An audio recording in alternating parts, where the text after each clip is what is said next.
Welcome to my YouTube channel. तर आजची आपली रेसिपी आहे पालकाचे भजे। ते सगळेच बनवतात पण मी थोडं वेगळ्या पद्धतीने बनवणार आहे। तर चला सुरू करूया रेसिपी। इथे मी 1 वाटी बेसन पीठ घेतलेलं आहे, त्याच्यानंतर अर्धी वाटी तांदळाचं पीठ घेतलं आहे। तर याच्यामध्ये मी ओवा टाकणार आहे, त्याच्यानंतर थोडीशी हळद, त्यानंतर गरम मसाला, त्याच्यानंतर 1 ते 1.5 चमचा मीठ टाकणार आहे। तर थोडं थोडं पाणी घालून हे सगळं मिक्स करून घेणार आहे। जास्त पातळही करायचं नाही, जसं की आपण भज्याच्या पिठाला घेतो तसं इतकं पातळ नाही करायचं। मी आता हे व्यवस्थित मिक्स करून घेतलेलं आहे। बघा असं झालेलं आहे, जास्त पातळ करून घ्यायचं नाही बेसन पीठ आणि तांदळाचं पीठ।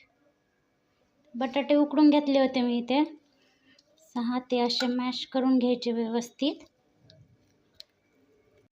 बटाटे छान असे मॅश झाले आहेत। त्याच्यानंतर त्यात थोडीशी हिरवी मिरची घालून घ्यायची, त्यानंतर 1 चमचा धना पावडर, त्यानंतर थोडंसं चिली फ्लेक्स, त्यानंतर गरम मसाला, त्याच्यानंतर मीठ। आता हे व्यवस्थित मिक्स करून घेत आहे।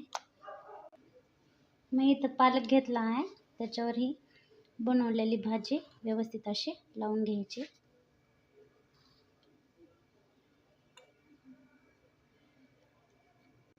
त्याच्यावरून आणखी एक पालकाचं पान लावायचं, पण ते असं व्यवस्थित असं पॅक लावायचं, थोडंसं दाबून घ्यायचं, जेणेकरून ते निघलं नाही पाहिजे, भाजी सेपरेट नाही झाली पाहिजे। व्यवस्थित नाही लावलं त्यातून भाजी सेपरेटही होऊ शकते। त्यानंतर ते बेसन पीठ आणि तांदळाच्या पिठामध्ये दोन्ही साईडने व्यवस्थित अशी डीप करून घ्यायचं, सगळीकडनं बेसन पीठ लागलं पाहिजे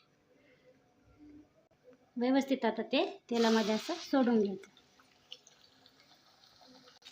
अशा पद्धतीने ते पलटून घ्यायचं। अशा पद्धतीने पालक पकोडे तयार झालेले आहेत। पालक भाजीची साईज जास्त मोठी असल्यामुळं 1-2 मोठाले झालेले आहेत। रेसिपी आवडली असेल तर लाईक करा, शेअर करा आणि चॅनलला सबस्क्राईब नक्की करा। चॅनलला लाईक करा, सबस्क्राईब करा आणि शेअर करा।